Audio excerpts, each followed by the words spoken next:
यदि आप जी को ये ज्ञान ना होता तो आप इस समय को कहीं ना कहीं बर्बाद करते, कहीं किसी की निंदा चुगली करके, या किसी कहीं पर ताश खेल के या जुआ खेलते, या कहीं राजनीतिक बातें करते जो कति काम की नहीं थी।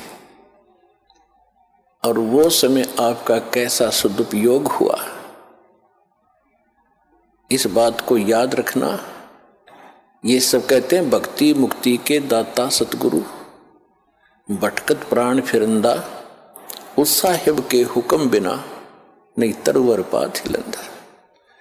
उस परमेश्वर कबीर जी की आज्ञा बिना, उसकी रजा के बिना किसी वृक्ष का पत्ता भी नहीं हिल सकता।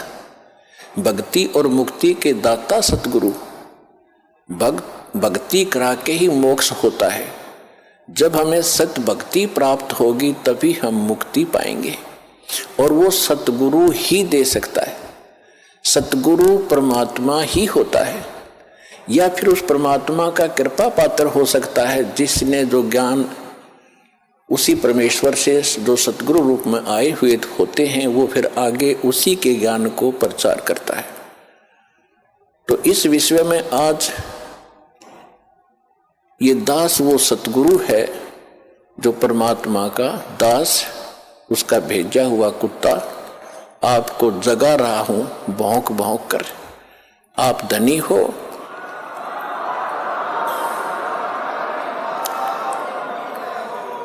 आप धनी हो, पिछले जन्म जन्मांतर के धनों बहुत है आपके पास, पुण्य धन। परमात्मा का भक्ति धन आपके पास बहुत ज्यादा है, और आप गफलत में सो रहे हो, चोर चोरी कर रहे हैं। वो कौन सी चोरी कर रहे हैं? आपको कहीं शराब पिलाकर ये मन और ये काल उस काल का एजेंट है। ये आपको ना जाने कहाँ सांग सिनेमा में ले जा करके वहाँ आपका समय व्यर्थ कराता है, और कहीं इधर झूठी भक्ति करवा के आपकी भक्ति धन का नाश करवाता है। किसी को आशीर्वाद देते हो, किसी को बद्दुआ देते हो, तो ये आपके भक्ति धन की चोरी हो रही थी। अब ये दास आपको भौंक रहा है गली गली में। पहले गांव गांव में गली गली में गए, प्रचार ज्यादा बढ़ गया तो फिर परमात्मा की वही आवाज इस दास के, उसके कुत्ते की CD DVD मेमोरी कार्ड बना के आप तक पहुंचाया। आप जाग गए, जो जग गए उनका चोर भाग गए, और जो अभी सोए पड़े हैं उनका चोर चोरी कर रहे हैं, उनको भी हमारा उद्देश्य है जगाएंगे, बार बार आवाज लगाएंगे। कभी तो वो कुंभकर्ण की नींद को त्यागेंगे, भक्ति में लागेंगे। वो भी आपके भाई बहन हैं जो अभी बिछड़े हुए हैं, उनको भी जगाना है। तो आज जो सतगुरु, भक्ति मुक्ति के दाता सतगुरु और भटकत प्राणी फिरंदा, उस साहिब के हुक्म बिना नहीं तरवर पात हिलंदा। वही परमात्मा स्वयं ही अपने उस सुख स्थान को त्याग कर इस सबसे घटिया स्थान काल के लोक में आता है। सह शरीर आते हैं वो दाता, प्रत्येक युग में एक लीला करते हैं, एक बालक रूप में कमल के फूल पर प्रकट होते हैं। कुंवारी गायों से उनके बचपन की परवरिश होती है, और फिर बड़े होकर के वो परमात्मा एक आम नागरिक की भी, अच्छे नागरिक की भूमिका करते हैं और सतगुरु की भूमिका भी करते हैं। और फिर उसके अतिरिक्त दूसरी स्थिति में वो कभी भी प्रकट हो जाते हैं किसी स्थान पर, कोई साधु संत रूप बना के। कलयुग के अंदर विशेषकर वो जिंदा महात्मा के रूप में ही प्रकट हुए हैं और अच्छी आत्माओं को मिलते हैं। ये वेदों से भी आपको प्रमाणित कर दिया कि परमात्मा सतलोक में रहता है, और वहां एक सिंहासन पर विराजमान है, तख्त पर। असंख्य ब्रह्मांड के कंट्रोलर के तख्त यानी सिंहासन पर, राजगद्दी पर मालिक बैठे हैं। वो महाराज हैं, वो भगवान हैं।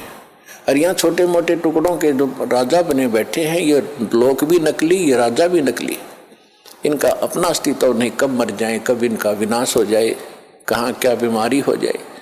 तो एक ही भगवान, वही शक्ति, वही मालिक है, वही सतगुरु है और वही वास्तव में महाराजा है। तो महाराजा की तरह वो परमात्मा सतलोक में विराजमान है। तो वो परमात्मा यहाँ जब आते हैं एक अच्छे नागरिक का रोल भी करते हैं, सतगुरु का रोल भी करते हैं, भूमिका करते हैं वो। और दूसरी स्थिति में वो परमात्मा अच्छी आत्माओं को मिलते हैं, वहां से सहशरीर आते हैं जिंदा महात्मा के रूप में, सबको अच्छी आत्माओं को मिलते हैं, उनको अपने से परिचित कराते हैं। फिर वो पुण्यात्माएं भी परमात्मा की महिमा आंखों देखकर आपको सुनाते हैं। लेकिन सबसे बड़ी हमारे अंदर एक कमी रही, जो हम परमात्मा को नहीं पहचान सके, ना उन महापुरुषों की उन वाणी को हम समझ सके जिन्होंने अपने अमृत वाणी में एफिडेविट देकर गए, वो भगवान के विटनेस बने, गवाह बने। हम नहीं समझ सके क्योंकि हम अशिक्षित थे। हमारे पूर्वज जो थे वो श्रद्धालु गणे थे, विश्वासी बहुत थे, क्योंकि जो आत्मा अच्छी होती हैं वो विश्वास प्रत्येक पर कर लेती हैं। और परमात्मा ने आपको शिक्षा इसलिए नहीं दी पहले समय में, यह शिक्षा हमारी सबसे दुश्मन है। यदि हम शिक्षा प्राप्त करके परमात्मा की खोज नहीं करते हैं तो यह शिक्षा व्यर्थ है। इस शिक्षा ने हमें अहंकारी बना दिया और मर्यादाहीन बना दिया, माया का अधीन बना दिया, माया ही जोड़ना एक उद्देश्य मान लिया। कोई भी बच्चा शिक्षा ग्रहण करने के लिए घर से चलता है, उसका उद्देश्य यही होता है, बड़ा अफसर बनूं, घनी कमाई करूं, 2 नंबर की घनी करूं। वो कौन सी ट्रेनिंग है जिसमें तनख्वाह से अतिरिक्त और मिलती है, रिश्वत घनी। IAS बनूं, IPS बनूं, मंत्री बनूं, MLA बनूं, मुख्यमंत्री बनूं, घने माया जोड़ूं। तो क्या मनुष्य जीवन का यही काम था? ये कार्य तो एक गोबर का भूंड करता है, गोबर का भूंड। अगर हमने यही काम के लिए मनुष्य जीवन पाया है तो गोबर का भूंड कैसा होता है? खेतों में पशु गोबर करते हैं और उसको भूंड होते हैं, छोटे छोटे जीव होते हैं, और वो क्या करते हैं, उस गोबर को निकालते हैं, उसमें से उसके गोली बनाते हैं, गोले छोटे छोटे, और उसको धका के उसको रोल करके अपने बिल में भर लेते हैं। उस बिल को गहरा बनाते रहते हैं मिट्टी से खोद खोद के, और उसको गोबर को ठोक लेते हैं गरोले बना बना के, वो गोबर खाते हैं। तो वो व्यक्ति, वो प्राणी वही होते हैं जो मनुष्य जीवन में माया जोड़ जोड़ जोड़ जोड़ कर बैंक भर ले, कोठी बना दे, बंगले बना ले। फिर वो क्या करते हैं, वो हमने देखा कई बार। हम क्योंकि दास का जन्म किसान परिवार में हुआ, खेतों में जाना पड़ता था, पाली भी गए कई बार पशुओं को साथ के साथ। तो वो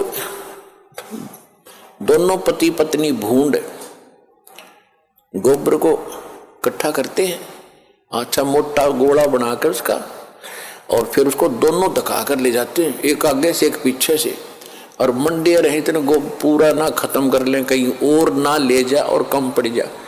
और कभी कभी भैंस या गाय के पैर के नीचे आके वो दोनों ही मर जाते थे, वो गोबर धरा धरा रह जाता, इकट्ठा करा करा बिल में। तो यदि हम मनुष्य जीवन पाकर भी इससे काम लगे हैं, ये मंत्रियों के आप सुनते हो कि क्या इनके कैसी लीलाएं आप सुन रहे हो, किसी पर इतने घोटाले का आरोप है, किसी ने इतने पैसे इकट्ठे कर लिए, और ऐसे ये मंत्री, मुख्यमंत्री, प्रधानमंत्री, कोई हेलीकॉप्टर के उससे दुर्घटना से मर गए, कोई बीमारी से, कोई किसी और हादसे में मारे गए। वो गोबर जो इकट्ठा कराया था सारे जीवन में, वो धन वो यहीं रह गया, कोई ना जाने कौन बरतेगा। और वो भाई की तरह गधा बन के जिस जिस से वो पैसे ले रखे थे सबके पूरे करेगा, रोएगा असंग जन्मों तक। तुमने उस दरगाह का मैल नहीं देखा और धर्मराज के तिल तिल का लेखा। तो इसलिए परमात्मा यहां आकर के हमें जगाते हैं, समझाते हैं कि रे भोली आत्मा, यदि परमात्मा की भक्ति नहीं करते हो और बाकी तुम ये इसी काम लगे हुए हो तो ये मनुष्य जीवन वाला काम नहीं कर रहे, गोबर के भूंड का काम कर रहे हो।